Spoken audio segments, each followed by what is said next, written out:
Today's case is so puzzling that investigators are still searching for answers today. But before we get started, welcome to True Crime with Maneater. If you love all things true crime, including missing person cases, cold cases, and just the strange happenings of the world, you've come to the right place. Be sure to subscribe and turn on alerts so you never miss a video upload. Let's get started.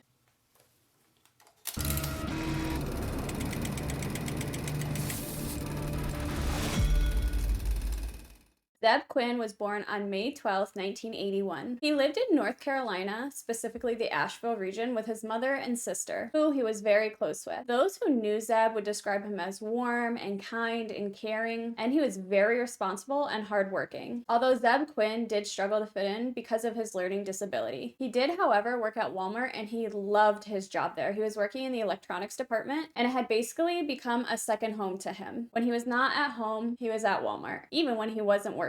On January 2nd, 2000, 18-year-old Zebb Quinn would finish his shift at Walmart at around 9 p.m. that night. After work, he was going to look at a used car with a coworker and acquaintance named Jason Owens. That night, Jason met Zebb at Walmart, and a few of Zebb's coworkers actually remember seeing the two together. At roughly 9:15 p.m. that night, a convenience store picked up the two men, grabbing some drinks before heading out, getting in their separate vehicles, and driving away in the same direction. But this is the last time that anyone would see Zebb Quinn again. So remember, this is January 2000, and cell phones weren't as popular as they are now. So Zebb's mother, Denise, had actually been trying to get in touch with Zebb. She knew he worked till 9 p.m., and so she started to page him. He didn't have a cell phone, he had a pager, and if you don't know what a pager is, it was basically this little square box that you clipped onto your pants, and it would beep if somebody was trying to call you. So literally, you would pick up a phone, you would dial the pager number, and then you could get in contact with somebody. They could find a phone and call you. Denise had actually been paging her son to see if he wanted to get a late dinner, but he hadn't answered, so she assumed maybe he got out of work late or that he was with friends. But as she continued to page him throughout the night, she started to get a little bit worried. Zebb Quinn always answered his pager, and although he didn't tell his mom all the time where he was going, he made sure to tell her when he would be home, and he was always very precise about that. So eventually she called Walmart and she asked them, is Zebb there? I haven't been able to get in touch with him. And they told her that he clocked out at 9 p.m. and left. Obviously, this made her extremely worried. And then she did what any mother would do. She kept paging her son all night. She said that they would go to bed and they would sleep an hour, maybe. She'd get up, she'd page him. And she kept doing this throughout the night, but she never got a response. And she knew this was not like her son. He very much kept in contact with his mother and sister. By the next afternoon, Zebb hadn't returned his mother's pages, and she knew something was wrong. So she went to the police station and filed a missing persons report. And then 2 days later, something strange would happen. On January 4th, Zebb Quinn was supposed to go into work his shift at Walmart. But Zebb's supervisor would actually receive a call that day, and this person would say, "Hey, it's Zebb Quinn, I'm not coming in for my shift that night." But Zebb's supervisor knew him really well. They worked together all of these years, and she knew that man on the other line was not Zebb Quinn. So she's in the electronics department, and she kept the caller on the line so she could go over to jewelry, because she knew the phone in the electronics department wouldn't call out, but she could do that in the jewelry department. So she's asking this caller on the other line questions about his shift. When is it? What time were you supposed to come in? How late were you supposed to work to? And she notices that this caller has no answer to these questions. Eventually they hung up, and she used *67 to block the number and trace the call. And this call actually went to Volvo Industries, and that company is where Jason Owens was working. So after reporting this to police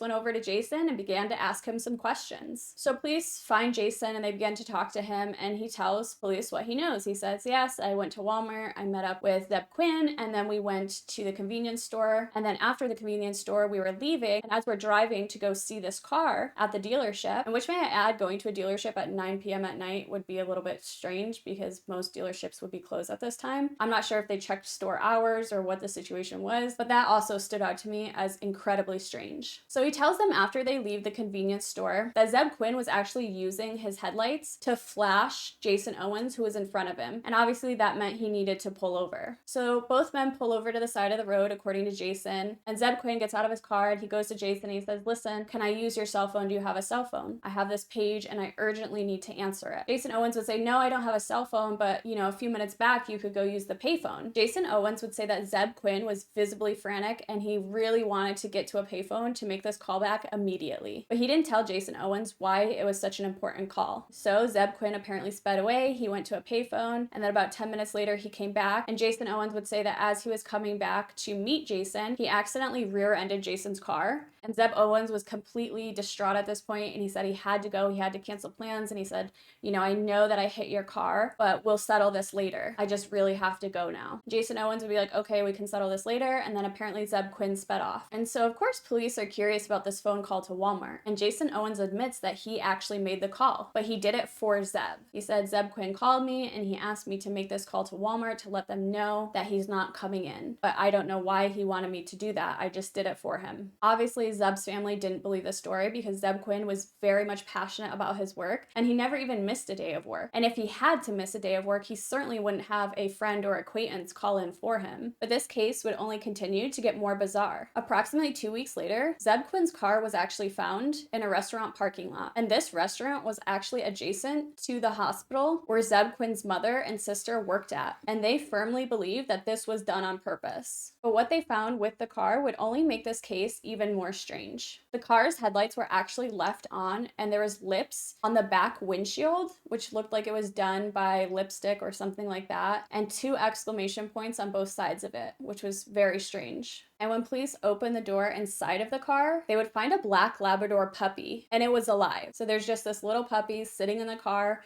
waiting for somebody to come back for it. They found several drink bottles and a jacket that didn't belong to Zebb Quinn. Also inside that Mazda that belonged to Zebb Quinn was a hotel key card. And investigators would go from hotel to hotel trying to place this key card, but were never successful. But eventually a couple actually tipped off the police that somebody had been driving Zebb Quinn's car, and it was a woman. Obviously they would call in this couple and they would put together a compository sketch of the driver based on these witness reports. And when they finished this compository sketch and they're looking at it, they realized that it bore a resemblance to a woman named Misty Taylor.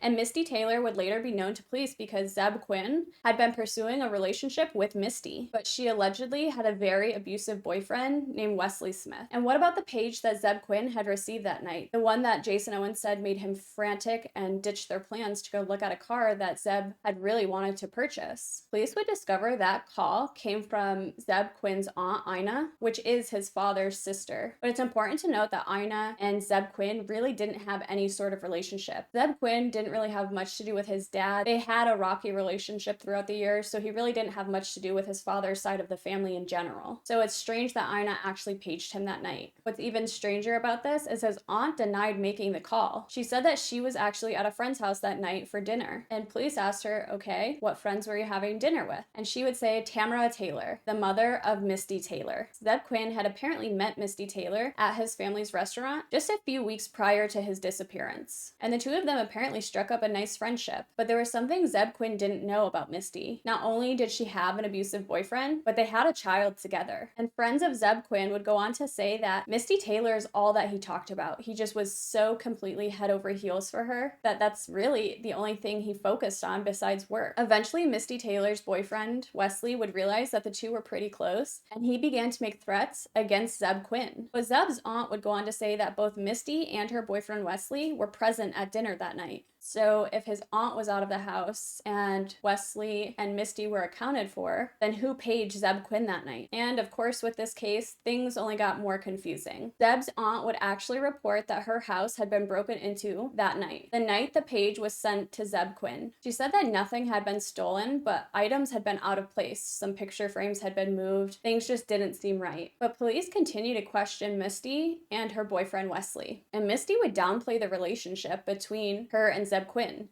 She basically just said they were acquaintances and she didn't know much about him. But police knew that wasn't correct. Both Zebb and Misty had long phone conversations together, and it was becoming a daily thing. And Zebb Quinn had even picked up Misty, her child, and a child she was babysitting one day and took them to the mall to go shopping. And then one day when Zebb Quinn called Misty Taylor's house, he forgot to block his number. And that's something he always did. This time, Misty didn't answer the phone. Instead, Wesley Smith had, and he was infuriated. But police really didn't have anything else to go on. So the case would go cold for 15 years. And then on March 17, 2015, Jason Owens was actually arrested for a double murder. He was arrested for murdering Christy Codd, her husband, and their unborn baby. Jason Owens would actually admit to killing the couple, but he said it was an accident. He basically said that the truck he was driving at their house got stuck in the mud, and he accidentally ran them over, killing them. But instead of calling the police to report this so-called accident, he took the body bodies inside, cut them up, and tried to burn them in his wood stove. And basically, his defense said that he was heavily impaired by medications at this time, and that's why he disposed of the bodies, that he basically couldn't think straight. Police would eventually obtain a warrant, obviously, to search his property. Investigators had received a tip about a fish pond that Jason Owens had started before Zebb Quinn went missing and basically abandoned it afterwards. And beneath the concrete of this abandoned pond, police would find some interesting things. Under this concrete slab, they found fabric, leather materials, and some hard unknown fragments. They found several plastic bags filled with lime or powdered mortar mix. And with this new evidence, police would actually charge Jason Owens with the murder of Zebb Quinn on July 10th, 2017. But they haven't actually released what those hard fragments were. We don't actually know if they found anything belonging to Zebb Quinn. We really don't know anything yet about what's going on. He hasn't actually gone to trial yet. He's still awaiting for trial. So it'll be interesting to see how it goes and what new evidence they have that's going to come to light. So Zebb Quinn's family does believe he died that night, that he disappeared, and I believe so as well. But this case is full of confusing and just overwhelming things that don't make sense.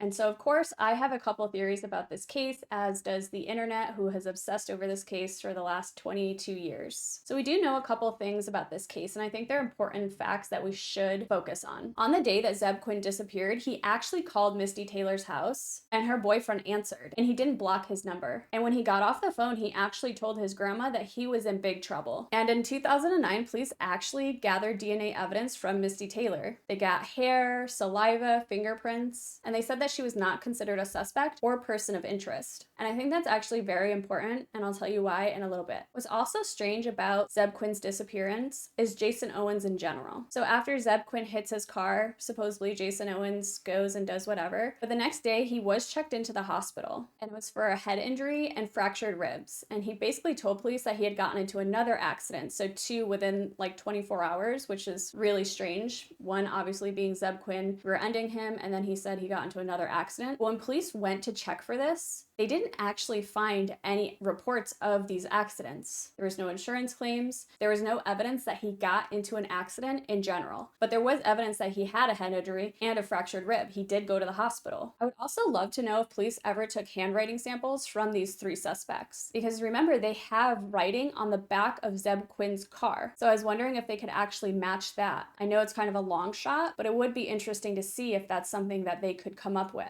So after reading all about this case, I swear I got so consumed with it, so I can see why everybody over the years has been completely obsessed with it.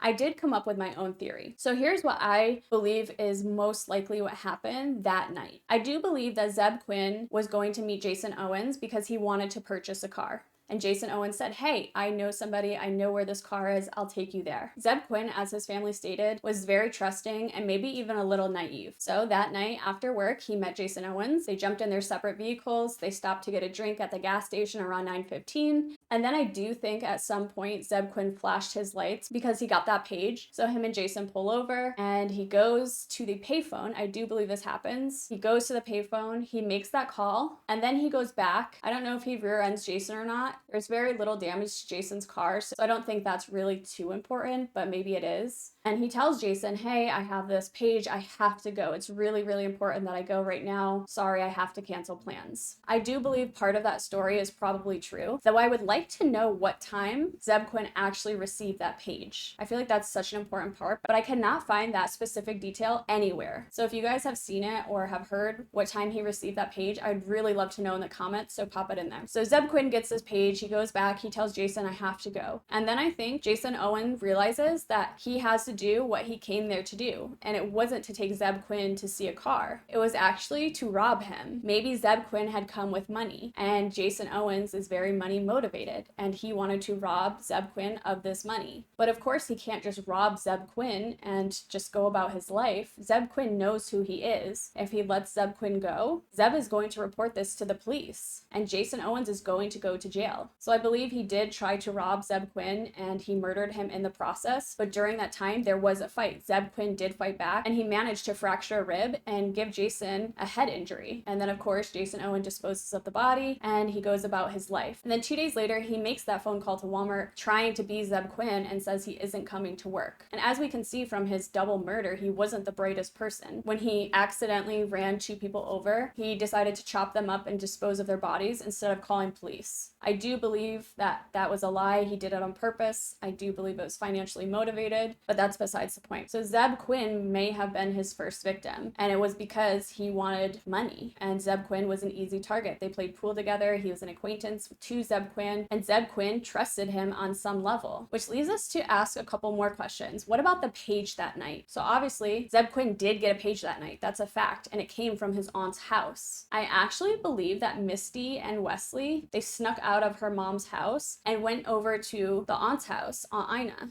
and they obviously broke in, and the whole point of that was because Wesley wanted to lure Zebb Quinn to him, and he knew if he used Misty that Zebb Quinn would drop everything he was doing and run to Misty's aid. I think while Misty and her boyfriend were in Ina's house, they got in a fight and it became physical, and that's why some pictures and stuff were moved. Maybe they knocked him over and they tried to place them back to make it look like obviously nothing had been touched, which would explain why little things had been shifted or not put back the right way. So basically, I believe that Zebb gets this page, he runs to the payphone, and he calls the number back, and it's Misty, and she's telling him, "You need to come get me, please come get me. My boyfriend has attacked me, I really need help." And of course, this terrifies him, and he's frantic, and he runs back to Jason, and he tells him, "I have to go," and that's why he would be so frantic. And then Jason realizes, well, it's now or never, so he murders Zebb Quinn. And I think that's exactly why Misty and Wesley were so shifty, and Misty downplayed her relationship so much, because they had a plan that night. I don't think it was to murder Zebb Quinn, but I think that Wesley very much wanted to hurt him and maybe teach him a lesson about talking to his girlfriend. This would then lead us to the car. And obviously there was a couple that said they saw a woman driving the car. And I think this is kind of where my theory gets confusing, because in reality, Jason Owens could have just wore a wig if that was the case and drove the car so that nobody saw him in the vehicle. He could have also taken lipstick and drawn on the car. All of these could just be red herrings. He wanted to throw police off. And if this is the case, he did a good job because it would point to Misty. And we can assume that Jason Owens knew a bit about Misty because he knew Zebb Quinn, and Zebb Quinn's own friends would say that Misty was all he could talk about. And we know that Zebb and Jason played pool together, so I'm sure at some point Zebb told him about Misty. And after committing this murder, he realized that he can throw suspicion on Misty and her boyfriend, which would be a great red herring because there's conflict in that love triangle. I know there's a lot of speculation about the car and the fact that the headlights were on and that somebody was coming back to the car that night, but I'm not sure that's the case. I know that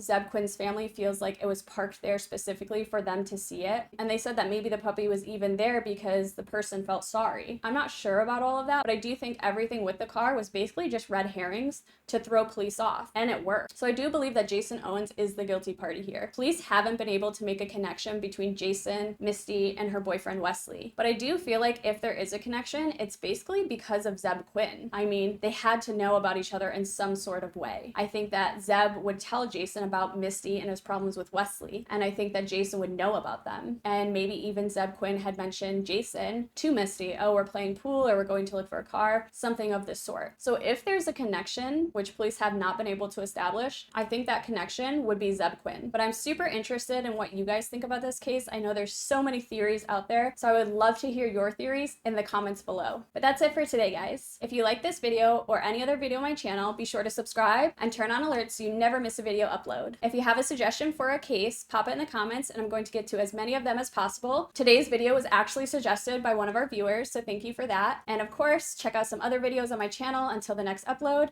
and I'll see you next time.